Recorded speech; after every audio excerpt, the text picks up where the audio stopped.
El jazz poesía es un género literario que está basado en los ritmos y sonidos de jazz, un género que se define por la improvisación y fluidez del sonido. La poesía tiene sus raíces en la música de jazz y por extensión la música y ritmos de África. Por eso el jazz poesía sería de mucho interés a ustedes cubanos y tiene puntos de contacto con la poesía de Nicolas Guillen que vamos a ver en este documental. El jazz poesía empezó como un género en los años de 1920, cuando grupos de poetas rechazaban la estructura tradicional de poesía. Al mismo tiempo, el jazz como un género musical estaba ganando popularidad y artistas como Louis Armstrong estaban participando en este aparecimiento. El jazz era parte del renacimiento de Harlem, una explosión social, artística y cultural, y era inevitable que un género nuevo de poesía en esta época había sido relacionado al jazz de alguna manera u otra. Sin embargo, antiguas formas de jazz poesía no tenían los mismos aspectos estilísticos que jazz. Los poetas mencionan a las figuras grandes del jazz en su poesía, pero no replicaron su ritmo ni su técnica. Con el renacimiento de Harlem, este hecho cambió. Poetas replicaban el estilo de jazz y su sentimiento de fluidez. Después de décadas de progreso, podemos ver la influencia del jazz en la poesía. Un poco después, el enfoque de poesía de jazz cambió, desde la cultura afroamericana a las ideas de libertad e individualismo. De esta manera, el jazz poesía es un primo de la rumba cubana y su poesía, basado en los ritmos de África, pero distanciado a causa de las influencias diferentes en el curso de siglos. What influence has jazz had on your life? So, influences jazz has had on my life. It's a big part of just what makes up my personality and makes up who I am. I was exposed really early, I would say around middle school, to a saxophone player by the name of Charlie Parker, who kind of was like a pioneer of the bebop movement. And I was like, oh my God, what is he doing? I would love to like do that.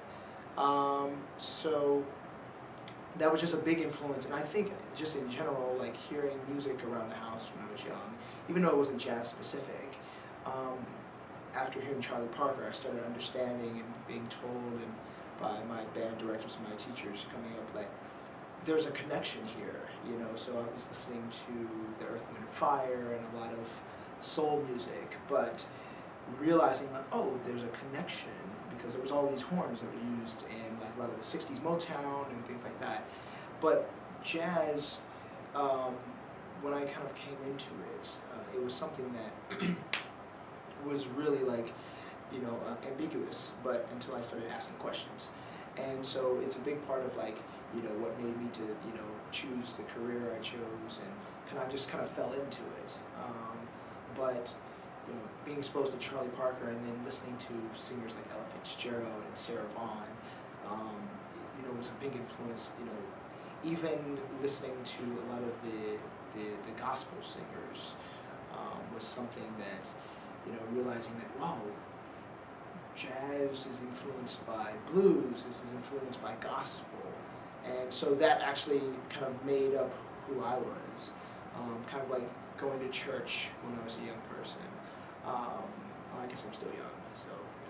But going to church and realizing, singing African American spirituals and seeing what the connection was with blues music and understanding that, you know, from the slaves and the songs that they would sing while they were picking cotton and doing like oppressed and, you know, singing these songs. So that kind of has been a big influence, just even on like who the musicians I choose to listen to and the music that I want to study, because jazz is actually, how my colleague Wynton Marsalis calls it, it's African American classical music, because we listen to classical music today and it's mostly all European based.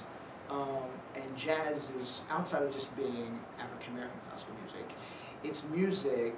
it's America's classical music, because it was one of the only music music genres that was born and bred in this country. In your opinion, what specific African influences impacted the creation of jazz? So you sort of I kind of alluded to that, kind of elaborated a little. Yeah.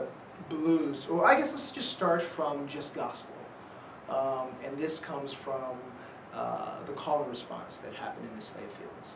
A lot of you had slaves that worked in the house, and you had slaves that were oppressed, that worked in the field, and a lot of that was depicted in Hollywood depicted a lot of this, that kind of, I'll reference the movie that won the Oscar for Best Picture, 12 Years a Slave. You saw how, there were slaves that would sing these songs in response. So that was like a little depiction, but I kind of use that is because it's something that this younger generation can relate to.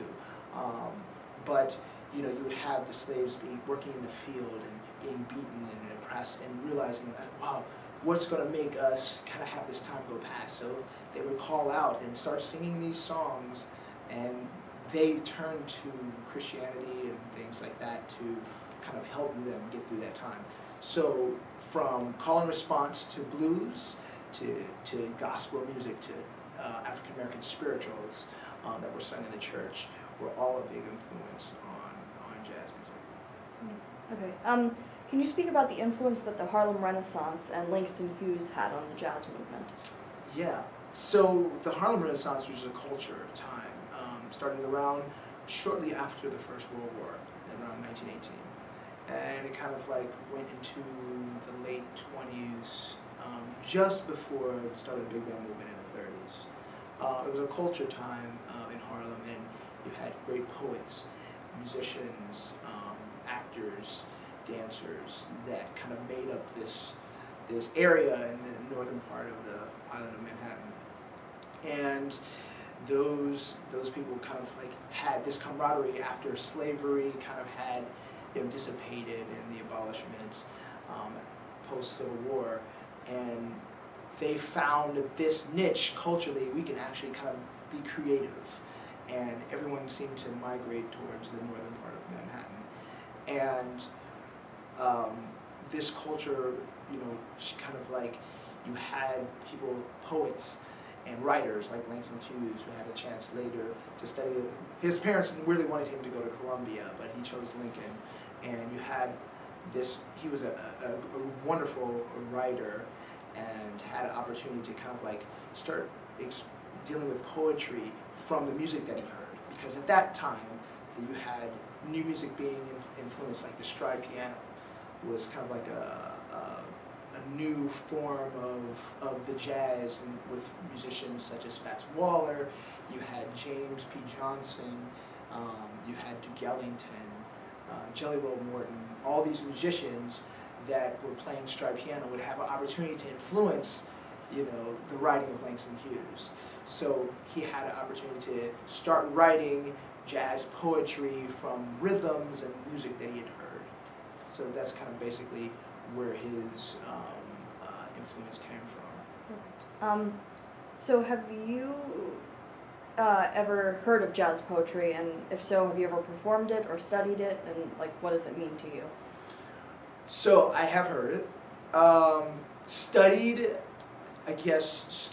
intentionally, not intentionally, but I have, done a little bit of research, when things would come up. Performed it, so just like you guys, if I think back to my high school years, there was an opportunity that in English class, that I actually got with a friend of mine who played trumpet in the jazz ensemble, and we actually performed a poem by Langston Hughes, and this was called the Trumpet Man, the Negro trumpet player, I'm sorry.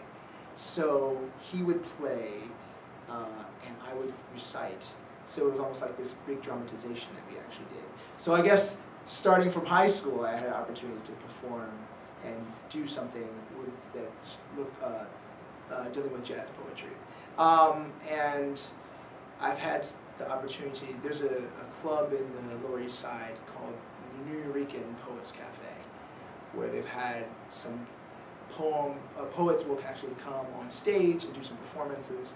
when there's a live band. And there was an evolution in the 90s that kind of happened where there was this film called Love Jones that kind of featured jazz and poetry, a jazz ensemble being supported by poems. So kind of, there's been like little specks here and there where I've had some opportunity to perform it.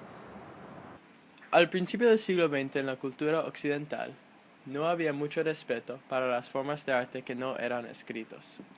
Pensaba que las formas de artes que estaban basados en un solo espectáculo, como un baile o una canción, no merecían tanto respeto como una novela o un poema que podrías llevar a casa y tener contigo en cualquier momento. Eran permanentes. En la cultura africana, para lo que hay más respeto no es el arte permanente como novelas o poemas, pero el arte más creativo y espontáneo. El baile, el canto, la música en general se adora en la cultura africana. Esta influencia se veía mucho al principio del siglo XX en Cuba, especialmente con la música de son. Aunque en Cuba en ese tiempo había muchos españoles a quienes les gustaba bailar a la música occidental, en que todo estaba programado y sin creatividad, en Cuba en los años 20 apareció un nuevo tipo de música, el son.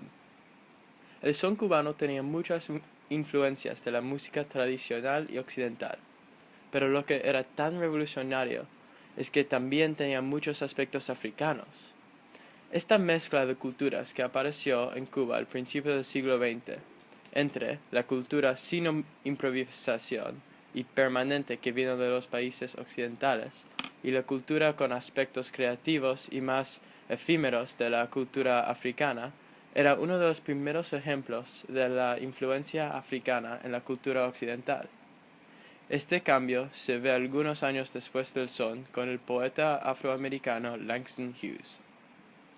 Langston Hughes era un poeta afroamericano muy famoso al principio del siglo XX y escribió mucho, no solo poemas, pero también algunas novelas y ensayos.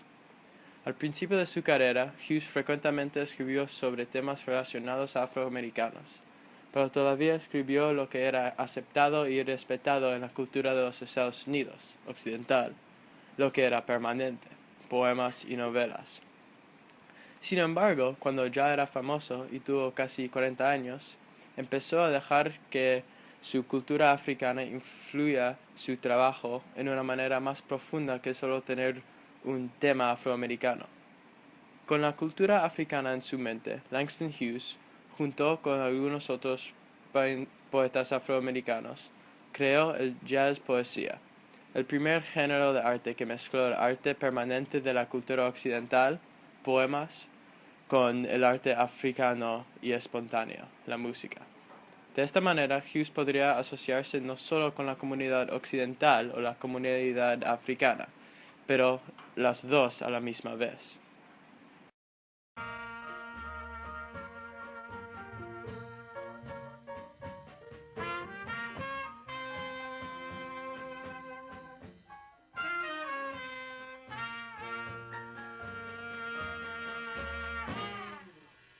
The sun's a-settin'. This is what I'm gonna sing. Sun's a-settin'. This is what I'm gonna sing. I feel the blues a-comin'. I wonder what the blues will bring.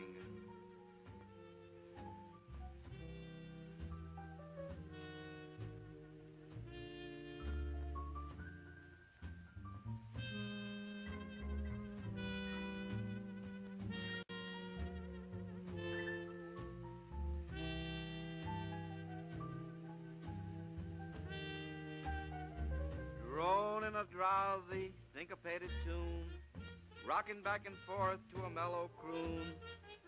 I heard a Negro play.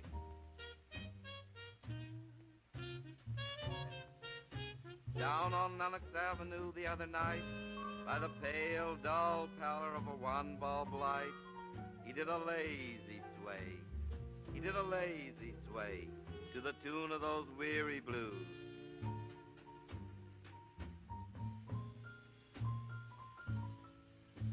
With his ebony hands on each ivory key, he made that poor piano moan with melody. Oh, blues, Swaying to and fro on his rickety stool, he played that sad, raggy tune like a musical fool. Sweet blues, coming from a black man's soul. Oh, blues.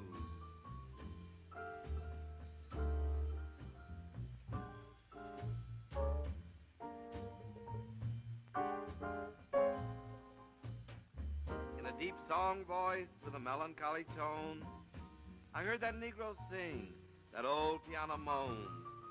Ain't got nobody in all this world, ain't got nobody but myself. I was going to quit my frowning and put my troubles on the shelf. Thump, thump, thump, when he's put on the floor. He played a few chords, then he sang some more. I got the weary blues, I can't be satisfied. Got the weary blues, I can't be satisfied. I ain't happy no more, and I wish that I had died. Far into the night, he crooned that tune.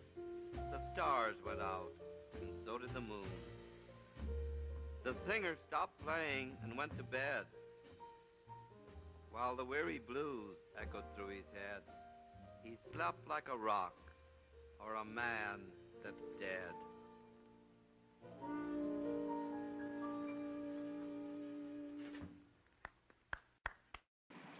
La mezcla de una poema con música de jazz, en el fondo, inmediatamente sirve como un vínculo entre dos culturas que han sido oprimidos por siglos. Se puede disfrutar de la vez las palabras y el cuento que las palabras están contando, y también la música en el fondo que te hace bailar.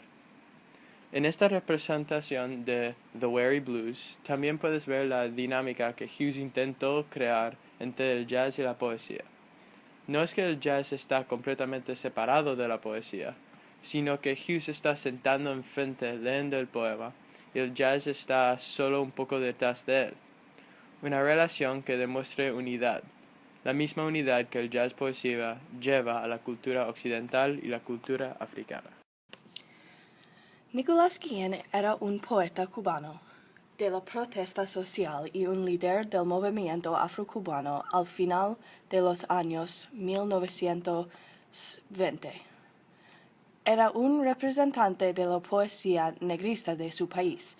Él fue nombrado el más influyente de los poetas latinoamericanos que versaron sobre temas africanos y recrea canciones africanas y ritmos de baile en forma literaria. Hay muchos aspectos de su poesía que imitan las características de jazz poesía.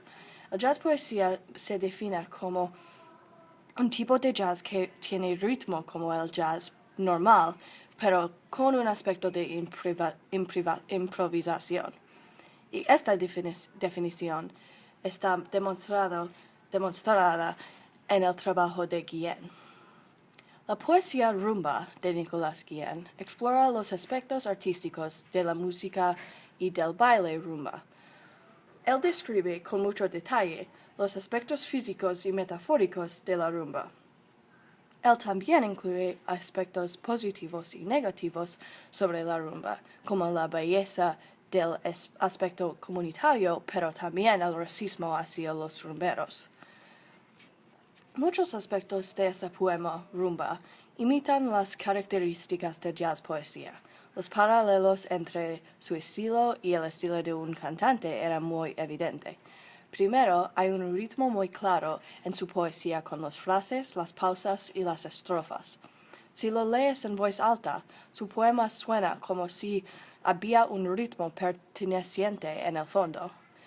Además, él usó la repetición para enfatizar su mensaje, muy similar a los coros en las canciones.